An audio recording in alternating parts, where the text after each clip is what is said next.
Yes, good afternoon. My name is Ron Manderscheid. I'm the Executive Director of the National Association of County Behavioral Health and Developmental Disability Directors, and also the National Association for Rural Mental Health. So we're delighted to have you join us for this webinar today. We have been this year looking into the issue of epilepsy and the relation of epilepsy to mental illness and what we can do in a more effective way to train our behavioral health providers to have a better understanding of epilepsy as they experience people with epilepsy in their various practices. So this webinar is another webinar in that series on psychogenic non-epileptic seizures. We're delighted to have two speakers join us for this event. Dr. Andres Kanner is a professor of clinical neurology, the head of the epilepsy section, and director of the Comprehensive Epilepsy Center at the University of Miami Miller School of Medicine. Dr. Kanner has a long-standing research interest in the areas of pharmacology of epilepsy, psychiatric aspects of epilepsy, and surgical treatment of treatment-resistant focal epilepsy. He has served as co-chair of the Neuropsychobiology Commission of the International League Against Epilepsy and as chair of the epilepsy section of the American Academy of Neurology. He also has chaired and has been a member of several committees of the American Epilepsy Society and the American Academy of Neurology. Our other speaker is Dr. Elaine Kyriakopoulos, who is the director of the National Health Communication and Engagement Activities at the Epilepsy Foundation and a clinical research associate in the Comprehensive Epilepsy Center at Dartmouth Hitchcock Medical Center.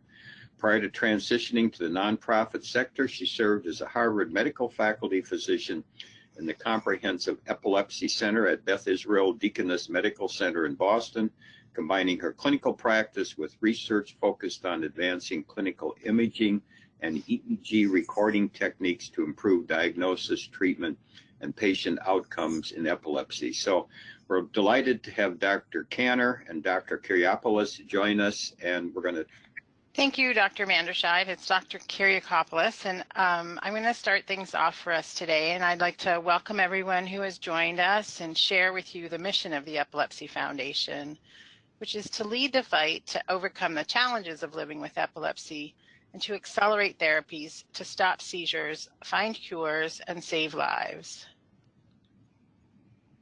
Today's webinar is made possible through a cooperative grant from the Centers for Disease Control and Prevention. Let's begin today's webinar by discussing the brain and communication in the brain. The images shown here display pathways for communication in the brain and were acquired on an MRI scanner using a technique called diffusion tensor imaging. Aside from being stunning to look at, these images help to share a view of the complexity of networks in the human brain.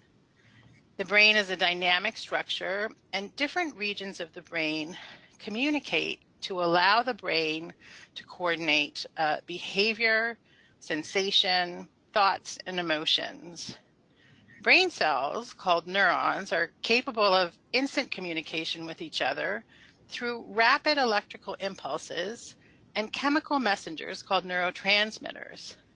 Now, the average human brain has roughly 100 billion neurons and many more what are called neuroglia, which serve to support and protect the neurons. Now, each neuron may be connected up to 10,000 other neurons, passing signals to each other via trillions of synaptic connections. So the interconnectivity is very complex. Now, the electrical activity in the brain is usually very carefully balanced. Normally, a single neuron or a small group of neurons will send a signal to accomplish a task and then stop firing. A seizure occurs when abnormal and excessive electrical activity temporarily interrupts normal brain function. Seizures can have many different outward signs, and the way a seizure appears will depend on the type of seizure a person is experiencing and the area of brain involved. when we talk to patients about seizures, we often tell them to think of seizures as an electrical storm that's happening in their brain. And if you look at the graphic in the lower right-hand corner of the slide, it shows a snapshot of an EEG recording of the brain's electrical activity. Each horizontal line represents electrical activity that's occurring over a different part of the brain. On the far left of the EEG recording, you're viewing what relatively normal brain electrical activity can look like. But about a quarter of the way in, you can see a very sudden and clear change in the pattern of this electrical activity. This is the start of a seizure, an electrical storm, excessive and abnormal electrical activity in the brain. Now, we know seizures can wreak havoc on the brain's normal function. They can cause changes in a person's movement, speech, behavior, and even awareness. Every brain has the potential to seize, and seizures are incredibly common. 1 in 10 people will have a seizure at some point in their lifetime, but not everyone who has a seizure has epilepsy. Non-epileptic seizures can occur with other conditions. So what does a seizure look like? Most people think that seizures are these big events where someone may fall to the ground and their whole body shakes. And that's generally because that's how seizures are typically portrayed in our media, on the TV or in movies. But it turns out seizures can be much more subtle and can take on many different outward appearances. Where in the brain it starts and how much of the brain is involved in the electrical storm will dictate the kinds of symptoms someone will experience. So that said, some seizures can look like staring spells where someone zones out momentarily. Some seizures can be a brief muscle twitch or spasm. Other seizures might present as difficulty speaking, or someone becoming confused or making unusual movements with their face or their hands. People may get up and wander during a seizure, or they might feel very unsteady. More severe seizures can cause a person to collapse, shake, and become unaware. Other seizures can be extremely subtle and have very few outward signs. The person experiencing the seizure may just notice a funny feeling, or they might experience an unusual smell or taste something that's not really there. Now, it's important to note that even though the signs and symptoms of seizures can vary from person to person, in most cases, the kind of seizures that any given individual might experience are typically consistent and predictable for that person. As mentioned previously, not everyone who's had a seizure has epilepsy. Epilepsy is diagnosed when a person is found to be at risk for recurrent seizures. It is very important to make the distinction between seizures and epilepsy, and also to make a distinction between seizures and mimics of seizures, events that may appear outwardly similar to a seizure. A careful and methodical evaluation of an individual event, the possible seizure, is critical because sometimes movement or behavior that looks very much like a seizure can make a diagnosis difficult.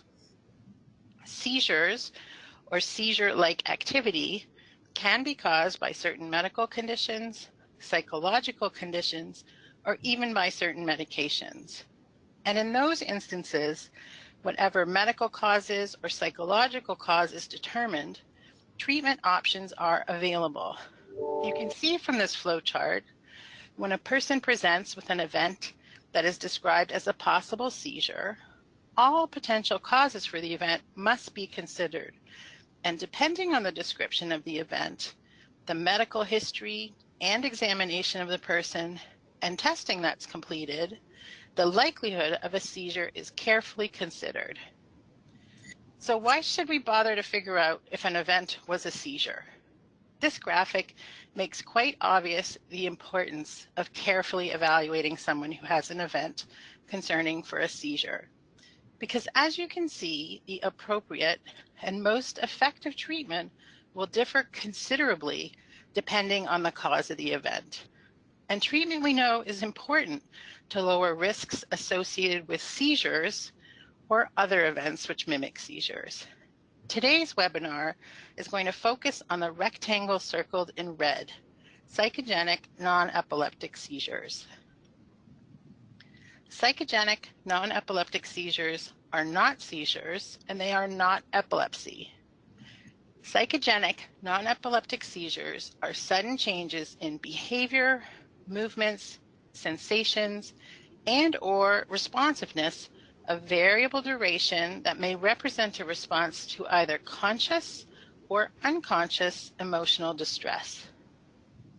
We're so fortunate to have with us here today to guide our learning on PNES, Dr. Kanner, an international expert on the topic of PNES. He will provide for us an overview of who can be affected by PNES, what are risk factors for PNES, what are the comorbid psychiatric diagnoses in PNES, and some of the challenges that patients and families have accepting this diagnosis.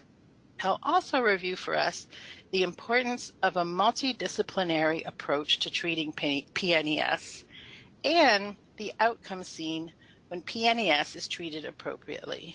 Dr. Kanner, I'm going to hand things over to you. Thanks so much.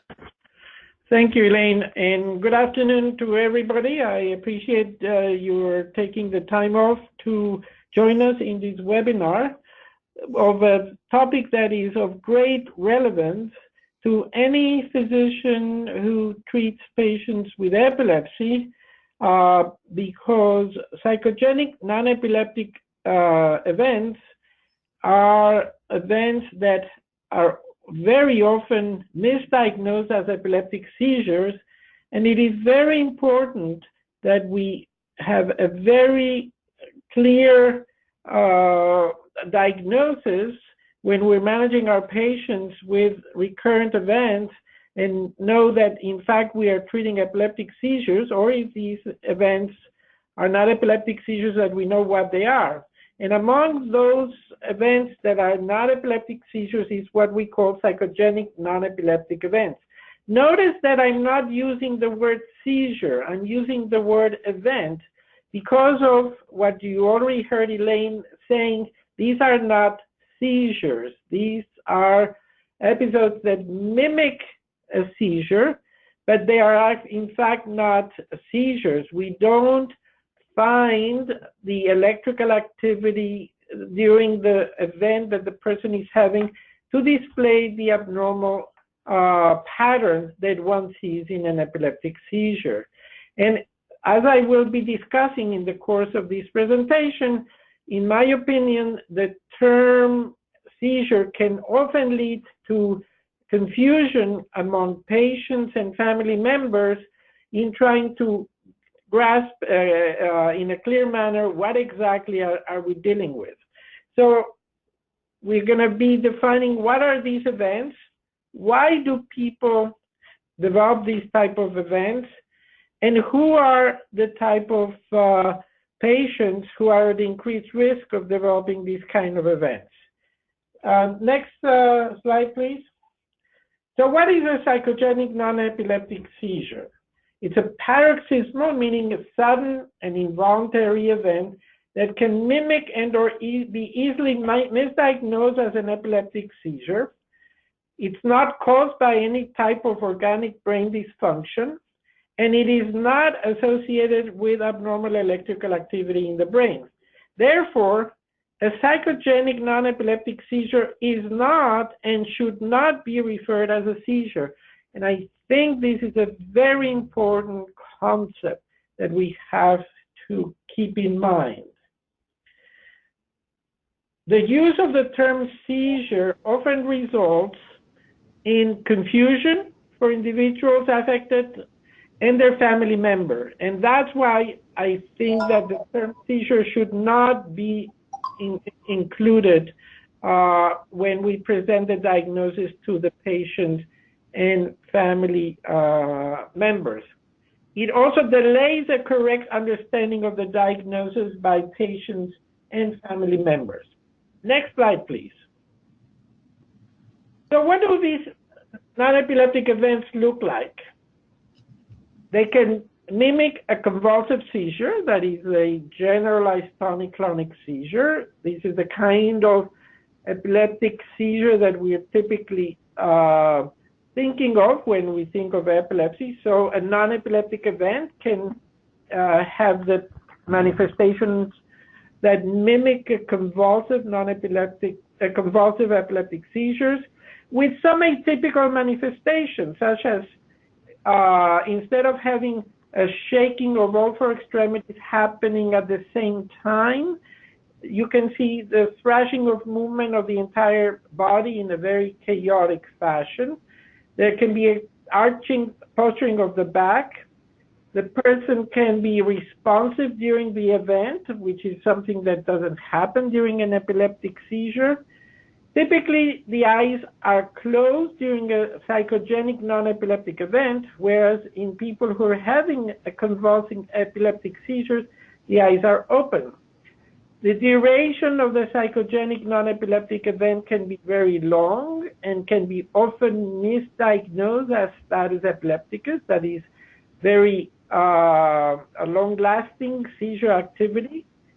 And this can have serious consequences in the way physicians approach these patients in the emergency room, as we will discuss in a few minutes. And the appearance may sometimes be very obvious to the clinician that they can suspect that these may not be epileptic seizures because of the atypical manifestations, although that is not always the case. The next slide, please. Now, the psychogenic non-epileptic events can also mimic a non-convulsive seizure, and they can present with motionless staring, eyes closed. They can be of long duration and may be difficult to distinguish from epileptic seizures just based on the clinical manifestations. So they may be difficult to distinguish in contrast to the convulsive events, unless the patient is being monitored with concurrent EEG recordings. It may be very difficult to tell whether this is an epileptic seizure or a non-epileptic event. Next, please. So how frequently is psychogenic non-epileptic event a problem in the clinic? Psychogenic non-epileptic events are the most frequent type of paroxysmal non-epileptic events diagnosed as epileptic seizures. In fact, 1 out of every 4 to 5 patients that come to an epilepsy center with a diagnosis of intractable epilepsy does not have epilepsy. So again, let me repeat, 1 out of every 4 to 5 people referred to an epilepsy center with a diagnosis of intractable epilepsy does not have epilepsy. And the majority of these people actually are found to have psychogenic non-epileptic events. So you can appreciate that this is a frequent occurrence. It accounts for about 5 to 20% of the 1% of patients diagnosed with epilepsy. So anybody who is treating and evaluating people with epilepsy has to be familiar with psychogenic non-epileptic event, because it is in the differential diagnosis of epileptic seizures. Next slide, please. Psychogenic non-epileptic events can occur in all ages. It can occur in children, adolescents, adults, and elderly people. But most frequently, psychogenic non-epileptic events affect adolescents and young adults. 80% of patients are aged between the ages of 15 and 35. Two-thirds of people are women in most reported series. And 10 to 30% of people with psychogenic non-epileptic events can also have epileptic seizures, or may have had epileptic seizures in the past, or having them at the same time, that they're presenting with a psychogenic non-epileptic events. So sometimes you may have both psychogenic non-epileptic events and epileptic seizure in the same patient, and we have to do an evaluation to distinguish one from the other. Next slide, please. One of the neuropsychiatric conditions that is the least properly treated are the psychogenic non-epileptic events. And this is a sad statement, but that we have to recognize. People who suffer from psychogenic non-epileptic events, very often they fall through the cracks when it comes to treatment. And the consequences are significant, because if the patient is not properly diagnosed and is not treated, will continue to be admitted to the hospitals, and very often these admissions may result in the patient having recurrent events that are misdiagnosed as status epilepticus, for which the patient receives medication in the vein, which compromises their respiration, and then they have to be admitted to the intensive care unit, and including the need for intubate and place on respirator. They also end up being treated as if they have persistent seizures, so they're prescribed anti-epileptic medications, which they don't need to take if they don't have epilepsy, and this results in a high economic and social burden to the family and society. Next, please. In fact, the misdiagnosis and mistreatment of psychogenic non-epileptic events as epileptic seizures cost between $110 million to almost $1 billion a year, based on the repeated diagnostic evaluations, inappropriate admissions, inappropriate administration of anti-epileptic drugs, and repeated visits to the emergency room. Next slide, please. So what are the causes of psychogenic non-epileptic events? Next slide. The first thing we have to understand is that psychogenic non-epileptic events represent a very heterogeneous condition. There are several causes of these for the development of these conditions. And they include a variety of psychiatric disorders, including depression and anxiety disorder, post-traumatic stress disorder that results from significant traumatic emotional, physical, and sexual history of abuse, personality disorders, but it can also be seen in people where psychiatric disorder may not be detectable at the time of an evaluation. And this has been seen in about 20% of patients who, when they come in with their psychogenic non-epileptic events and they undergo psychiatric evaluation, at that time, the underlying psychiatric disorder may have already remitted, and whatever caused the development of these events is not opened anymore. And as I said before, one of the common situations can be a history of sexual, physical, and emotional abuse, which can be seen in a significant number of patients and can result in post-traumatic stress disorder. Next slide, please.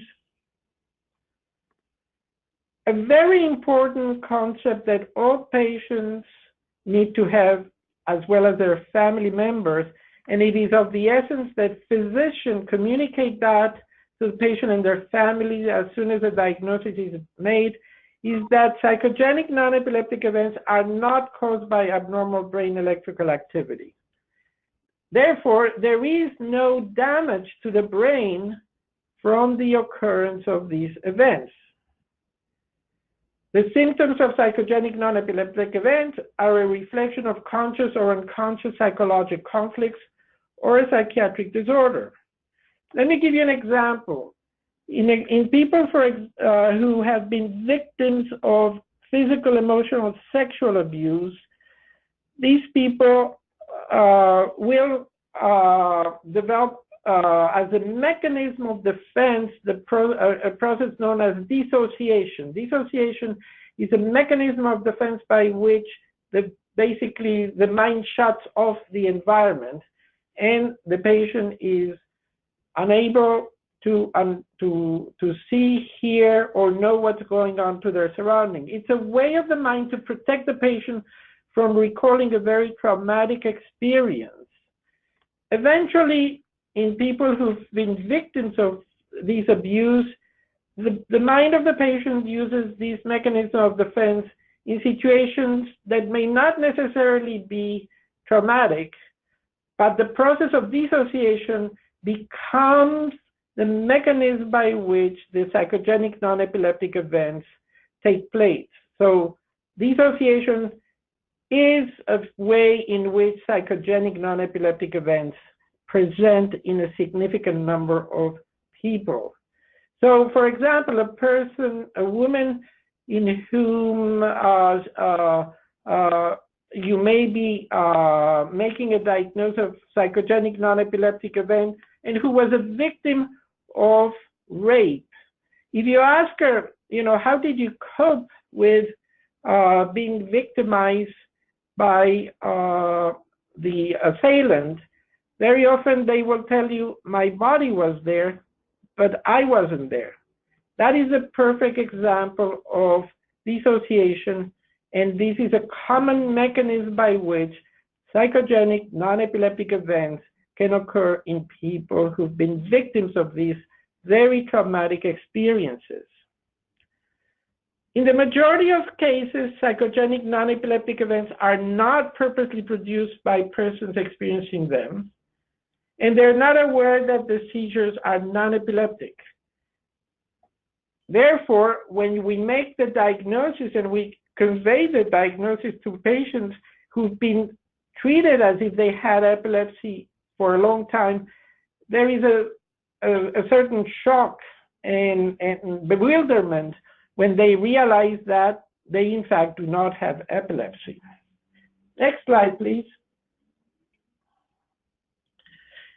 Psychogenic non-epileptic events can occur in a spontaneous manner with a trigger or without a trigger. And triggers can be any type of sudden recollections of traumatic experiences at a conscious or subconscious levels, any physical symptoms, or any situations that cause great distress, like situations that make the patient be extremely angry and they have a hard time dealing with their feelings. But at times, patients may also experience these events even if they appear to be relaxed and nothing is going on at the time of the event. So the occurrence of these events when they're not experiencing any memory or any distressing situation by itself does not exclude the diagnosis of psychogenic non-epileptic events. Next slide, please. In 5 to 20% of patients with psychogenic non-epileptic events, epileptic seizures can be identified. Now, these epileptic seizures may have happened previous to the occurrence of the psychogenic non-epileptic events, and they may have been in complete remission with anti-epileptic medications, or they can occasionally continue to occur at the same time that the patient is having psychogenic non-epileptic events. Now, one group of people who have psychogenic non-epileptic event and is also more likely to have epileptic seizures are people who suffer from intellectual disabilities or developmental delay.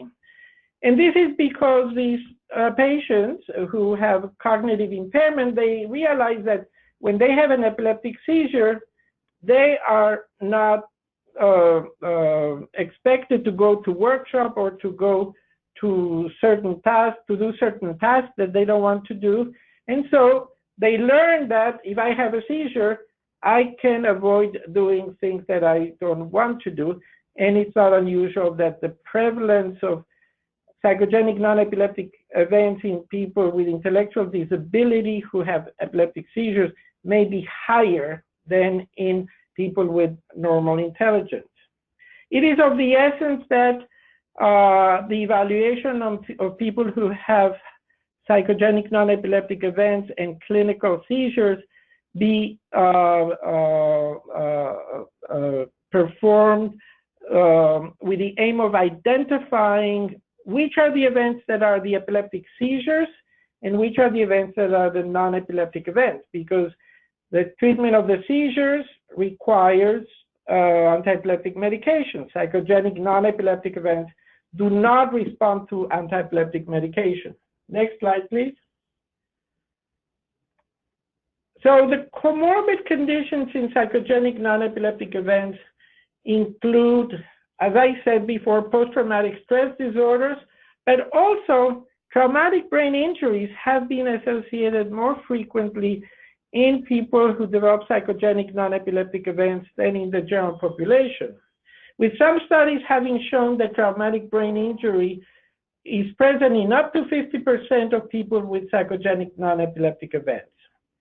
Next slide. So how do we make the diagnosis of psychogenic non-epileptic events? You need to identify clearly the nature of the event by bringing the patient to a video EEG monitoring unit where we record the electrical activity at the same time that we capture the event, and we identify whether the electrical activity is consistent with that of an epileptic seizure or whether the electrical activity reflects a normal state of alertness. And that helps us objectively determine what is epileptic seizure and what is a non-epileptic event. It is very important that in the course of the EEG monitoring study, we capture the typical event of the patient. So the event has to be shown to the patient and to the family members, and we have to make sure that the events that we capture are the ones that the family members witness at home. And we have to also take a very careful history to make sure that in addition to the non-epileptic events, the person may or may not have had other events that could be suspicious for epileptic seizures. If that is the case, then the duration of the of the evaluation and the VDG monitoring unit has to be prolonged. We usually keep the patients for a period of 24 to 48 hours when we bring these patients to the monitoring unit until we capture the typical event. Next slide. Now, are we sure this is the psychogenic non-epileptic event? And this is an important question because there are other type of events where the person can have paroxysmal episodes, but that may not be psychogenic non-epileptic events. They can be the expression of other neurologic non-epileptic conditions in the form of sleep disorders, syncope, movement disorders, a vascular event, a migraine, so that not all paroxysmal events where the EEG does not show a pattern consistent with seizure activity are the expression of a psychogenic process. We have to rule out the possibility that these may not be organic processes of the families of disorders that I just listed. In addition, occasionally there are epileptic seizures that have a bizarre clinical manifestation and during which we may not see the pattern of seizure activity that typically is identified in epileptic seizures, and that can easily lead to the misdiagnosis of psychogenic non-epileptic events when in fact they are epileptic seizures. And these are epileptic seizures that originate in frontal lobes. They occur out of sleep. They're very short in duration, less than 30 seconds, and they're very stereotypic. And the diagnosis is easily made by looking at the event clinically, even if the EEG recordings do not show the epileptic activity pattern. Next slide, please. So what is the expectation of total remission of psychogenic non-epileptic events after the diagnosis is reached? So between 20 and 50% of people who undergo a VDG monitoring study, and we discuss the diagnosis with them and we explain your events are not epileptic seizures, will stop having an event even without doing any additional intervention. But another 70 to 50% of people will continue to have events even after it is explained to them that they do not have epilepsy.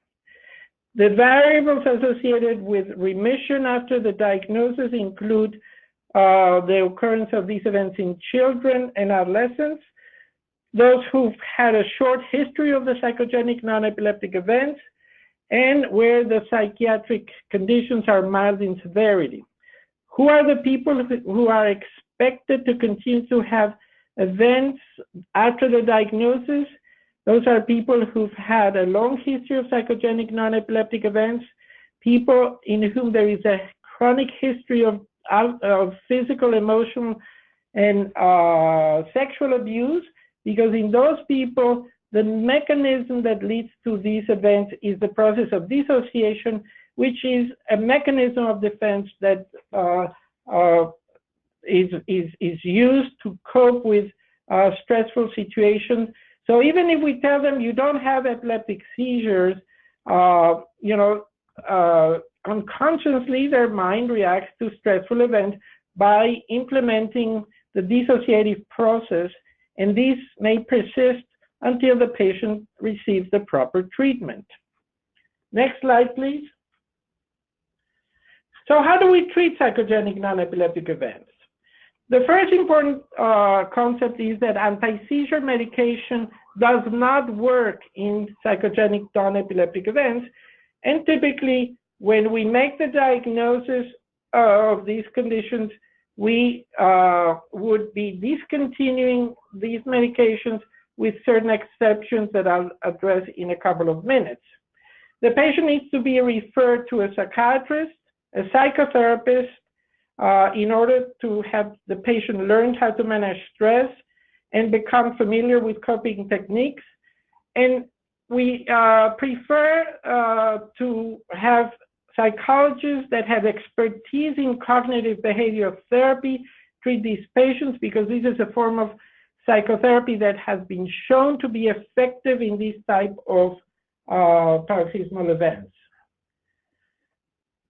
However, the treatment, next slide please. The treatment of psychogenic non-epileptic events has to be tailored to the individual patient. It has to be based on the patient's psychiatric evaluation, and it can include the use of psychotherapy, or it may require psychotherapy plus medication for concomitant depression, anxiety disorder, and post-traumatic stress disorder, and or a combination of all of the above. The other important point is that even if this is a psychiatric condition or a neuropsychiatric condition, patients need to be followed up in the neurology clinic after the diagnosis is made. Next slide, please. So the common therapies used are cognitive behavioral therapy, mindfulness, interpersonal and psychodynamic psychotherapy, prolonged exposure therapies, and family therapy. And the choice of the type of therapy that is selected depends again on the individual patient and the problems at hand, both at the level of the family and of the patient, and that dictates the type of therapy that is recommended. Next slide. Now, as I said in the beginning, psychogenic non-epileptic events are often go untreated. And this is one of the big tragedies that we have to recognize. And unfortunately, patients fall through the cracks when they are referred for psychiatric treatment and therapy, and patients end up not being treated for their condition. Next slide, please. So the inadequate treatment of psychogenic non-epileptic events may be dependent on various causes, one of which can be the patient refusing to accept the diagnosis of psychogenic non-epileptic events, and that is not unusual. And in my personal opinion, very often, the failure of the patient to accept the diagnosis of psychogenic non-epileptic event is because the patient has difficulty distinguishing between the concept of epileptic versus non-epileptic events. The other reason is because patients and family members often, when they are told that this may be of psychogenic origin, their interpretation are that you are implying that the patient is, quote, crazy, or that they are faking the events. This is something that has to be made clear to patients and family members, that we're not implying that patients are faking these events. We have to clarify that these are occurring in an unconscious manner. And obviously, nobody likes to have a stigma of, now you're labeling me as somebody who is having psychiatric illness. So it is important for the treating team to help the patient understand the nature of the condition. Now, once the patient understands the nature of the condition and accepts the diagnosis and accepts that this may be the result of psychological conflict, we may encounter the problem that we have no access to mental health care professional in the community where the patient lives, and that is not unusual. The other cause of obstacles for adequate treatment is the lack of proper communications between neurologists and psychiatrists or mental health professionals. And that results in the patient being sent back and forth between the neurologist and the mental health professional. Therefore, a very close communication between mental health professionals and neurologists is of the essence to ensure the proper treatment. Next slide, please.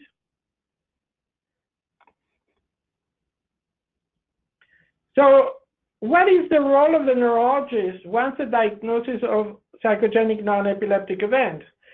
It is very important that we understand that the neurologist's role, once a diagnosis is achieved, does not stop at that point. The neurologist must follow the patient in the outpatient clinic together with the mental health professional. The reason for that is that patients with psychogenic non-epileptic events can often have common occurrence of headaches or other symptoms of a neurologic nature that can only be evaluated properly by neurologists. The second reason is that, as I said before, some people with psychogenic non-epileptic events may have had seizures before the development of the psychogenic non-epileptic events, and therefore, when these patients' anti-epileptic medication are discontinued, may start experiencing epileptic seizures. So the neurologist's intervention is of the essence in order to recognize whether epileptic seizures have recurred after discontinuation of the anti-epileptic medications. And also because the persistence of psychogenic non-epileptic events may often result in recurrent visits to the emergency room and ICU settings, and it is essential that the neurologist be at hand in order to alert the ER or ICU physicians as to the nature of the event so that those people do not get treated aggressively with antiepileptic medication and in fact receive the proper treatment for the psychogenic non-epileptic events. Next slide, please. What is the first therapeutic goal when we treat people with non-epileptic seizure? It is important that the person affected and the family members have accepted that the events are not epileptic seizures. It's very important that patients and family members recognize you don't have epilepsy or that the events that you're exhibiting are not epileptic seizures. Why? Because if people keep being admitted to emergency rooms with these recurrent events, and very often these are very long, the ER physician may not recognize them as non-epileptic events and may treat them as prolonged epileptic seizures. And as I said before, these patients end up in intensive care units with a respirator and a tube down their throat.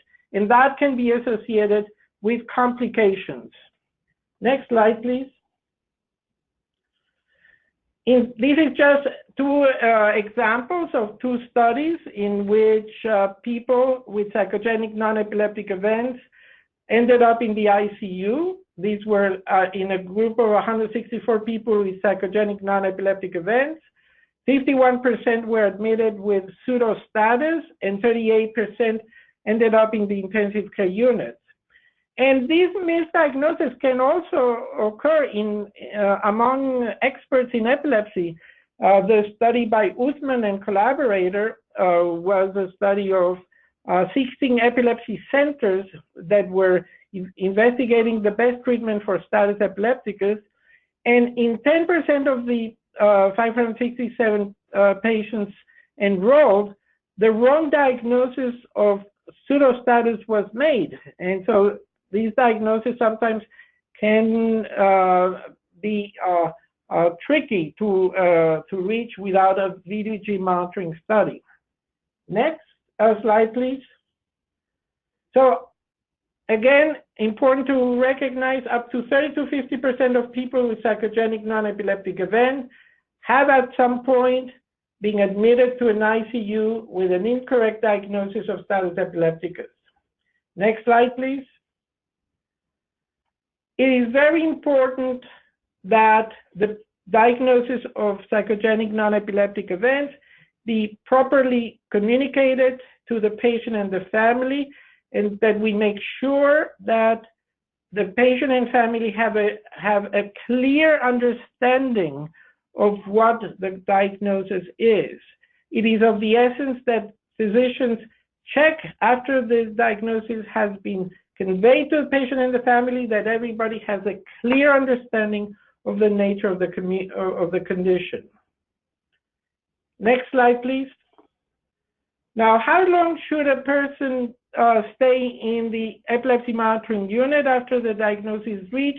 In my opinion, at least 24 hours, and that is to ensure that the patient and family members have had a clear understanding of the condition. Next slide, please. Now, should antiepileptic drugs be discontinued once the diagnosis of psychogenic non-epileptic events has been reached? The answer is clearly yes, because antiepileptic drugs don't work for psychogenic non-epileptic events.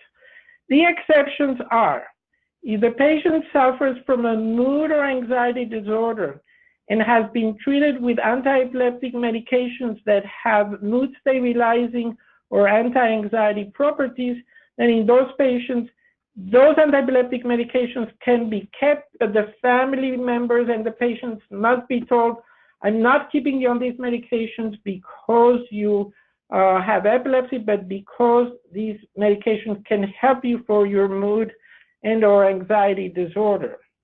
The other reason why antiepileptic medications may not be discontinued is if the EEG recordings of these people indicate that this person may have had seizures in the past, or if that is suspected from the clinical history obtained by the clinician. Next slide, please. So should patients with psychogenic non-epileptic events continue to follow seizure precautions? The answer is yes, because these events may often be associated with self-harm. So until there is complete remission of psychogenic non-epileptic events, these patients should continue to observe the seizure precautions, including not driving. But this decision has to be individualized. Next slide, please.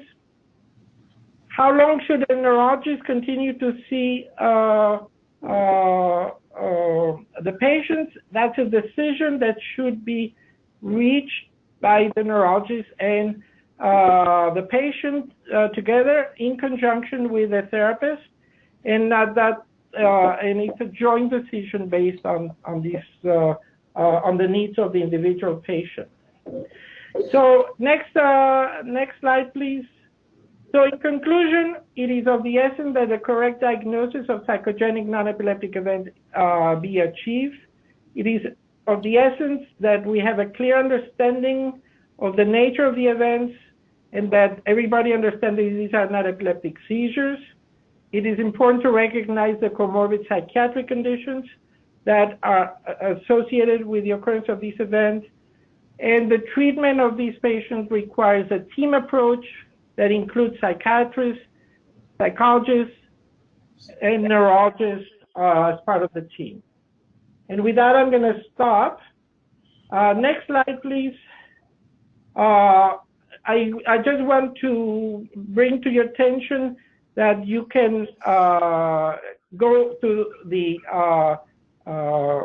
website of the Epilepsy Foundation, including epilepsy.com, for additional information, and you can call the Epilepsy Foundation helpline in order to get additional resources in understanding this condition.